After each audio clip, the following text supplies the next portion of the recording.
चाहता हूँ मोदी जी, इस जन्म में तो आप हमको नहीं हरा सकते दिल्ली के अंदर आम आदमी पार्टी। धन्यवाद दिल्ली, धन्यवाद मोदी जी, धन्यवाद मोदी की गारंटी। आपदा भाग गई, आपदा चली गई दिल्ली से। हरा मोदी, जय जय श्री राम, भारत माता की जय। और ये जीत का श्रेय हमारे देश के प्रधानमंत्री आदरणीय श्री नरेंद्र मोदी जी को जाता है।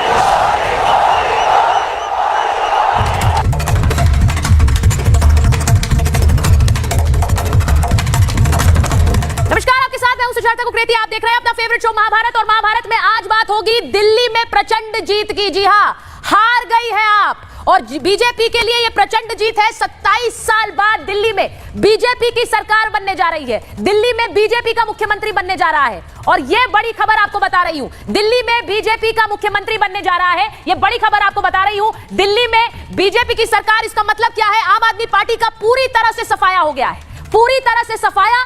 अब इसके मायने अरविंद केजरीवाल और आम आदमी पार्टी के लिए क्या है, यह भी आपको बताऊंगी। आपको सबसे पहले दिखाती हूं दिल्ली में बीजेपी दफ्तर की तस्वीरें, जहां प्रधानमंत्री नरेंद्र मोदी थोड़ी देर बाद पहुंचने वाले हैं। आज कैसे बीजेपी कार्यकर्ताओं ने जश्न मनाया। बीजेपी ऑफिस में ये जश्न की तस्वीरें देख लीजिए, बीजेपी ऑफिस में जश्न की तस्वीरें। और अभी जो बीजेपी कार्यालय से तस्वीरें आ रही हैं, बीजेपी कार्यालय से, मुख्यालय से जो तस्वीरें आ रही है वो भी जरा चलाइए।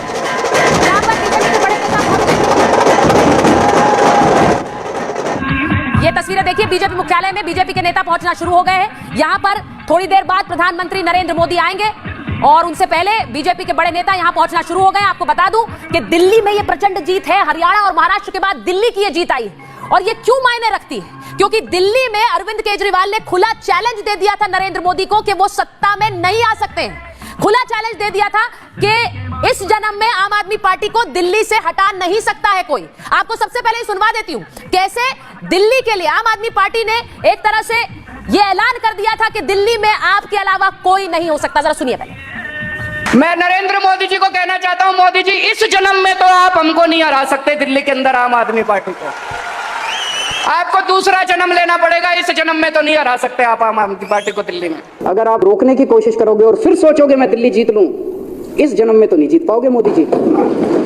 मैं कह रहा हूं अभी 2025 तो छोड़ो, 2050 का चुनाव भी दिल्ली में नहीं जीत पाओगे, यही याद रखना।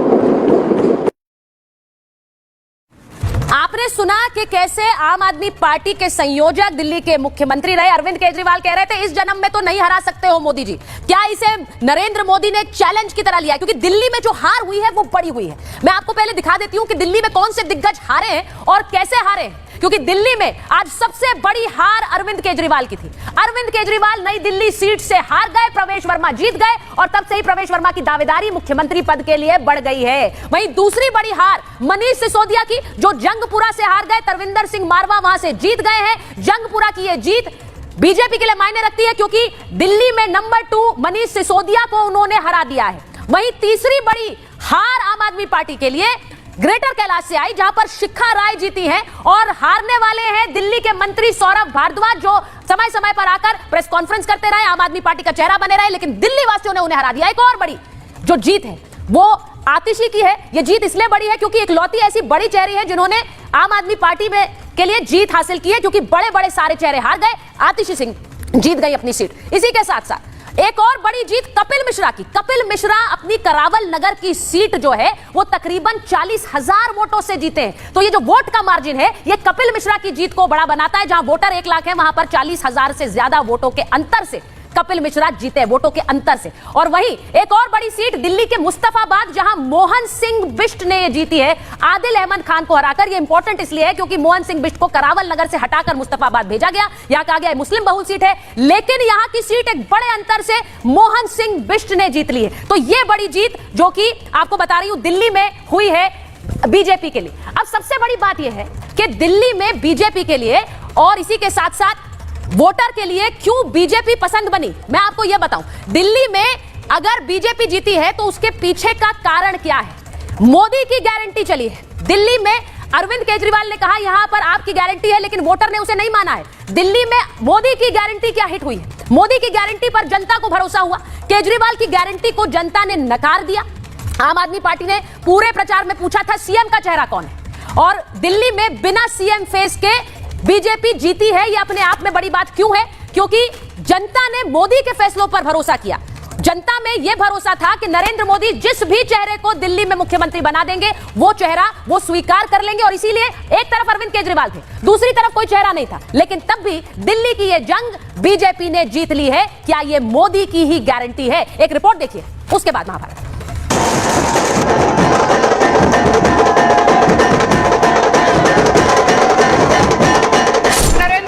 कहना चाहता हूं मोदी जी, इस जन्म में तो आप हमको नहीं हरा सकते दिल्ली के अंदर आम आदमी पार्टी को। आपको दूसरा जन्म लेना पड़ेगा, इस जन्म में तो नहीं हरा सकते आप आम आदमी पार्टी को। इस जन्म में तो नहीं जीत पाओगे मोदी जी। 2025 तो छोड़ो, 2050 का चुनाव भी दिल्ली में नहीं जीत पाओगे, यही याद रखना।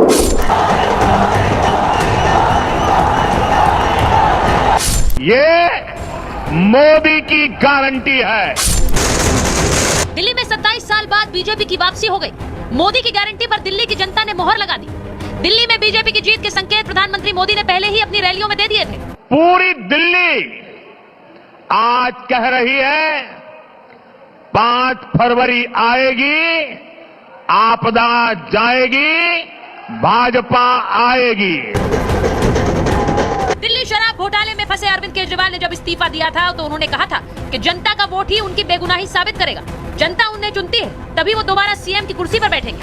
मैं जनता के बीच में जाऊंगा, गली गली में जाऊंगा, घर घर में जाऊंगा, और जब तक जनता अपना फैसला ना सुना दे कि केजरीवाल ईमानदार है, तब तक मैं सीएम की कुर्सी के ऊपर नहीं बैठूंगा।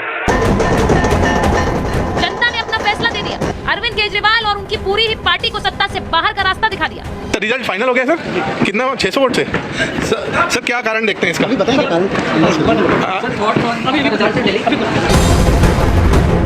दिल्ली में अब बीजेपी की बम्पर जीत हो चुकी है। केजरीवाल सहित आपके पूरे शीर्ष नेतृत्व का सफाया हो गया। लेकिन अब दिल्ली का सीएम कौन होगा, इसे लेकर चर्चा तेज हो गई। नई दिल्ली सीट पर केजरीवाल को हराने वाले प्रवेश वर्मा ने गृह मंत्री अमित शाह से मुलाकात की, तो वहीं दिल्ली के प्रदेश अध्यक्ष वीरेंद्र सचदेवा ने जेपी नड्डा से मुलाकात की। क्या अब दिल्ली का सीएम इन्हीं दोनों चेहरों में से एक होगा, या फिर बीजेपी कोई नया चेहरा दिल्ली को देने जा रही है? हमारे पार्टी के कार्यकर्ताओं का, जिन्होंने जी जान से मेहनत करी है, सभी का बहुत बहुत आभार। और ये जीत का श्रेय हमारे देश के प्रधानमंत्री आदरणीय श्री नरेंद्र मोदी जी को जाता है कि उनके कार्यों के ऊपर में विश्वास करके दिल्ली की जनता ने वोट किया है। ये दिल्ली की जनता की जीत है, माननीय प्रधानमंत्री जी के नेतृत्व की जीत है। क्या मुद्दे रहे जिसकी वजह से बीजेपी को इतनी बड़ी जीत? मैंने बताया ना कि प्रधानमंत्री जी का नेतृत्व वो एक बहुत बड़ा मुद्दा है, और दिल्ली ने भ्रष्टाचार के खिलाफ वोट किया है, वो एक बड़ा मुद्दा है। केजरीवाल जैसे नेता, सिसोदिया जैसे नेता हार गए। जो भ्रष्टाचार करेगा वो चुनाव हारेगा। दिल्ली का सीएम चाहे कोई भी बने, लेकिन जीत का जश्न हर कार्यकर्ता के चेहरे पर साफ झलक रहा है। डेंगू मच्छर को भगा दिया और भाजपा को भगा दिया जी, भाजपा को, आपदा को भगा दिया, विपदा को भगा दिया। आज बहुत खुशी का दिन है। दिल्ली की पब्लिक ने जो 27 साल वेदना झेली, कष्ट झेला, उसका आज अंत हो गया। बहुत बढ़िया लग रहा है। हरा मोदी, जय जय श्री राम। दिल्ली को स्वर्ग बना दिया आज मोदी जी ने। मोदी जी की जीत है, ये नए भारत की जीत है, इसलिए पूरे भारत की जीत है। जिस दिल्ली से आपकी राजनीति की शुरुआत हुई, उसी दिल्ली में आप धराशाही हो गए।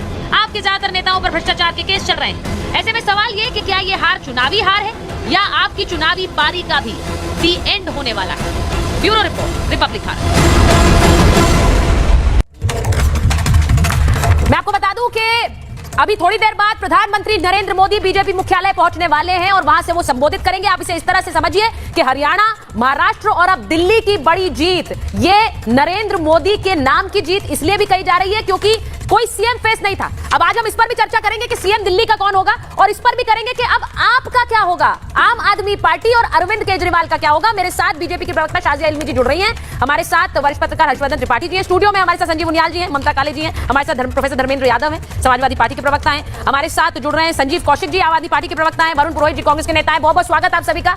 मैं एक बार जरा बता दूं कि सौरभ भारद्वाज को हराने वाली शिखा राय, जिन्होंने उन्हें हराया, वो इस वक्त हमारे साथ बीजेपी मुख्यालय से जुड़ रही हैं। जरा प्रियंका उनसे बात करिए, उनसे पूछिए जरा कि आज बड़े बड़े नेता हार गए और आज जब वो जीती हैं तो इसका श्रेय किसे दे रही?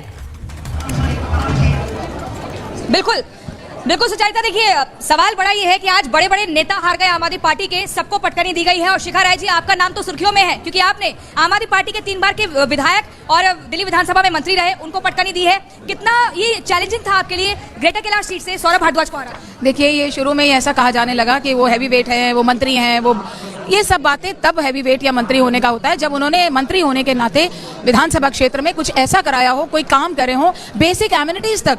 यानी पॉश इलाका है ग्रेटर कैलाश और उसमें पानी के लिए त्राहिमाम हो रही थी जनता।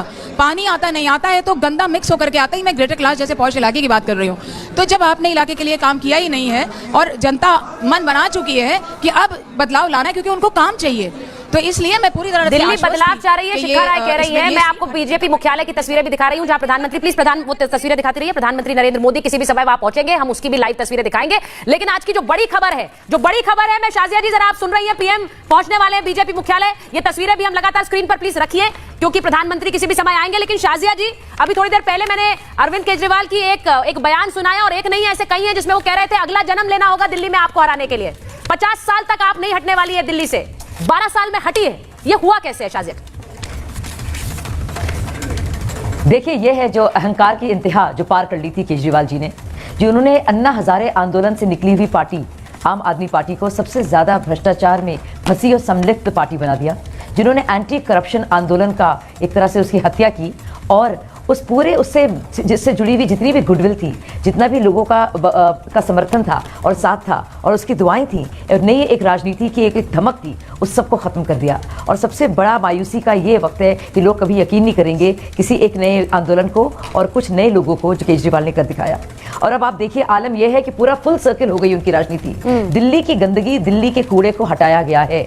अरविंद केजरीवाल जी ही की झाड़ू को झात में लेकर झाड़ू को भगाया गया है और इसी दलदल और गंदगी में कमल खिला है। भाजपा के लिए चुनौती होगी, लेकिन भाजपा आप देखिएगा जो बोझ दिल्ली वालों के कंधों पर है, गंदगी का, जहरीले पानी का, गंदे पानी का, जो दुर्गंध देखिए, ये तो बड़ी बात शाजिया जी कह रही है। शाजिया जी कह रही है जो झाड़ू सिंबल बनाया आम आदमी पार्टी ने, उसी झाड़ू से सफाई कर दी है आम आदमी पार्टी ने, आम आदमी पार्टी की दिल्ली की जनता ने। मैं जरा एक बार जल्दी स्टूडियो में पूछती हूँ क्योंकि मैं आपके पास संजीव जी आऊं क्योंकि आज का दिन जरा जल्दी से बताइए। संजीव उनियाल जी, फिर ममता जी से पूछूंगी एक बार ये रिएक्शंस लेके, फिर मैं जाऊंगी संजीव कौशिक जी के पास। सबसे बड़ा कारण हार का क्या बना आम आदमी पार्टी? चरिता, मुझे लगता है कि जब आप 10 साल से इतनी बड़ी बड़ी बातें करते रहे, दिल्ली की जनता को देखिए कितनी समझदार है। उसने 5 साल दिया आपको, फिर दिए। शायद एलजी तंग कर रहे होंगे, शायद कॉर्पोरेशन तंग कर रही होगी, उन्होंने फिर मौका दिया। परंतु देखिए हाउ इंटेलिजेंट दे आर, उन्होंने कैसा चाटा मारा है। केजरीवाल, सिसोदिया, बड़े बड़े स्टालवार्ड को जो है बिल्कुल मुंह की पटकनी दे दी, बिल्कुल उनकी छाती पर मूंग दल रहे थे, उनको निकाल के फेंक दिया, लगभग झाड़ू लगा दी। और आज देखिए मार्जिनलाइज होकर मुझे लगता है कि इसकी आवाज पंजाब तक जाने वाली है। इनको सोचना पड़ेगा क्योंकि विचारधारा की लड़ाई नहीं थी, ये अपॉर्चुनिस्ट लोगों का एक जमघट था, एक समूह था जो धीरे धीरे छिटक के अलग हो चुका है। मैं एक बार, ठीक है, उन्होंने कहा कि जो वादे किए वो पूरे नहीं किए। ममता जी, क्यों हारी आप? और वो भी इस तरह की हार जिसमें उन्होंने उम्मीद नहीं की उनके बड़े बड़े नेता को ले डूबी। देखिए क्या होता है ना सुचरिता जी, जब अहंकार आपके दिमाग में चढ़ जाता है और आपको ये लगता है कि आप भगवान से ऊपर हैं, आप ही राम हैं, आप ही कृष्ण हैं, तो फिर जो जनता जनार्दन आपको बनाती है वो नीचे लाना भी जानती है। दिल्ली आज राष्ट्रीय राजधानी की तरह दिखती नहीं है। दिल्ली की बुरी हालत इन्होंने करी है, करप्शन के कारण, झूठ के कारण, अहंकार के कारण, कॉन्फ्लिक्ट की राजनीति के कारण अरविंद केजरीवाल हारे और बहुत बुरी तरीके से हारे। मजेदार बात तो यह है कि इनको तो एलओपी बनाने लायक नहीं रखा। आप तो आतिशी मार लेना, जिसको इन्होंने टेम्पररी सीएम बना के रखा था, रिमोट कंट्रोल सीएम, वही एलओपी बन जाएंगी। तो देखिए क्या होता है ना कि जब भी आप गलत करते हो और जब आपके अहंकार सर में चढ़ जाता है और आप ये भूल जाते हो कि भाई मैं सब कुछ नहीं हूं, जो जनता है वो बनाने वाली सब कुछ है, तो फिर यही हाल होता है। जनता सब बनाने वाली होती है। धर्मेंद्र जी, आज तो आपने देख लिया है, मिल्कीपुर की भी तस्वीर आपने देखी, लेकिन दिल्ली की प्रचंड जीत के आगे बहुत चर्चा थोड़ी कम हो रही है। लेकिन दिल्ली में बीजेपी रिटर्न्स हो गया। आपके नेता ने तो रैली भी की थी, वो तूफानी बात कही थी कि दो नेता आ रहे हैं, तूफान मचाएंगे, वो वाकई वहां पे तूफान मची गया। मिल्कीपुर की वो तस्वीर भी आप लोगों ने देखी होगी जिसमें आसपास के लगभग 1000 फर्जी मतदाता भारतीय जनता पार्टी के लिए वोट करने आए थे। ठीक है, वोट करने आए थे, वो भी आपने तस्वीर देखी होगी। मिल्कीपुर में आपने देखा होगा बीजेपी मुख्यालय से पीठासीन अधिकारी को फोन गए कि आपको जो टारगेट फर्जी वोट करने का दिया गया था पूरा हुआ कि नहीं हुआ। ये भारतीय जनता बीजेपी मुख्यालय से गए। बीजेपी मुख्यालय से बीजेपी रिकॉर्ड आप कह रहे हैं, बहुत बड़ी बात है, बहुत बड़ी बात है। क्या सबूत है? इलेक्शन कमीशन को तो शिकायत आजकल हर कोई कर रहा है। लेकिन एक बात बताइए, हर राजनीतिक दल ने शिकायत इलेक्शन कमीशन के साथ की है, लेकिन उसके बाद उसकी जांच में कुछ निकलेगा भी? आप कह रहे हैं, आप तो सीधे आरोप लगा रहे हैं कि वहां पर वही तो। यही सवाल तो बड़ा है, यही सवाल तो बड़ा है। जब चुनाव खत्म हो गया है, जांच में निकलेगा क्या चुनाव रद्द होगा? इस बात की गारंटी चुनाव आयोग को देना चाहिए। हमने 414 बूथों में से 200 से अधिक बूथों पर शिकायत करी है। अच्छा, दिल्ली पर शिकायत करिए सबूत के साथ, लेकिन चुनाव आयोग कोई मतलब ही नहीं है, इसलिए चुनाव आयोग मर चुका है। हम कह रहे हैं चुनाव आयोग मर चुका है। मैं एक बार संजीव कौशिक जी के पास जा रही हूं। संजीव कौशिक जी, मैं आपसे सीधा पूछ रही हूं, आज की हार का ठीकरा अपने काम ना करने पर लेंगे या दिल्ली की जनता की नाराजगी पर देंगे या फिर ये चुनाव आयोग मर चुका है वाली बात कहेंगे? देखिए सुचरिता, लोकतंत्र में जनमत सर्वोपरि है और दिल्ली की जनता ने हमें जनमत दिया है विपक्ष में बैठने का। निश्चित तौर पे हम विपक्ष की भूमिका मजबूती से निभाएंगे और दिल्ली की जनता के सुख में भागीदार रहने का प्रयास करेंगे। कुछ कमियां रह गई है निश्चित तौर पे, जिसकी वजह से दिल्ली की जनता ने हमें विपक्ष में बैठाया है। लेकिन एक बात तो तय है, आम आदमी पार्टी ने भारतीय जनता पार्टी को नई तरह की राजनीति करनी तो सिखाई दी। 10 सालों तक देश के प्रधानमंत्री हमको रेवड़ीबाज और दिल्ली की जनता को मुफ्तखोर कहते रहे और इलेक्शन आते आते उनको ये बात कहना पड़ा कि जितनी जन सरकारी योजनाएं हैं उसे हम चालू रखेंगे और हम 2100 देने का वादा कर रहे थे महिलाओं को, वो 2500 देने का वादा करके गए। उम्मीद करते हैं कि जितनी घोषणाएं उन्होंने की है, जितने वादे किए हैं, वो सब समय से रहते। मैं इस बात में इंटरेस्टेड हूं संजीव कौशिक जी कि इसके बाद अब दिल्ली में आम आदमी पार्टी का क्या होगा। दिल्ली में आम आदमी पार्टी का क्या होगा, क्योंकि यहीं से आपने राजनीति की शुरुआत की और यहीं पर आकर आप एक तरह से ध्वस्त हुए हैं। दिल्ली आपके पास ना होना, अब सारा दारोमदार पंजाब पर, आप एक राज्य पर सिमट गए। आपके लिए, आपकी पार्टी के लिए ये एक तरह से बहुत बड़ा झटका, सेटबैक है। एक बार हार जाने के बाद से समाजवादी पार्टी खत्म हो गई, एक बार हार जाने के बाद से राजद खत्म हो गई, एक बार हार जाने के बाद में आपको लगता है कि उसी तरह से आम आदमी पार्टी खत्म हो जाएगी। राजनीति में चलता रहता है। राजनीति में मैंने कहा कि नहीं, आप बधाई है, स्वीकार कीजिए बधाई। लगातार आप लोगों को बधाई बनती है संजीव भाई, बधाई दे दो ना, आपने दी ना। नहीं, बधाई दे रहे हैं आप सबको बधाई। भारतीय जनता पार्टी को हमारे शीर्ष नेता, भारतीय जनता पार्टी को हमारे शीर्ष नेता ने जब बधाई दी है तो मैं भी बधाई कैसे नहीं दूंगा। आप सबको बधाई। देखिए वहां बीजेपी मुख्यालय में आप राष्ट्रीय अध्यक्ष जेपी नड्डा को देख रहे हैं, बीजेपी के राष्ट्रीय अध्यक्ष इंतजार कर रहे हैं, वहां पर प्रधानमंत्री किसी भी समय आएंगे। आज मैं हर्षवर्धन जी के पास एक बार जा रही हूं। हर्षवर्धन जी, आज दिल्ली का ये वर्डिक्ट क्या कह रहा है? जहां हम चुनाव में उतरे, ग्राउंड पर गए, लोगों ने प्रधानमंत्री का वो शब्द पकड़ लिया कि आप नहीं आपदा है। आपको लगता है कई बार कुछ स्लोगन्स या कुछ शब्द ऐसे होते हैं जो जनता के बीच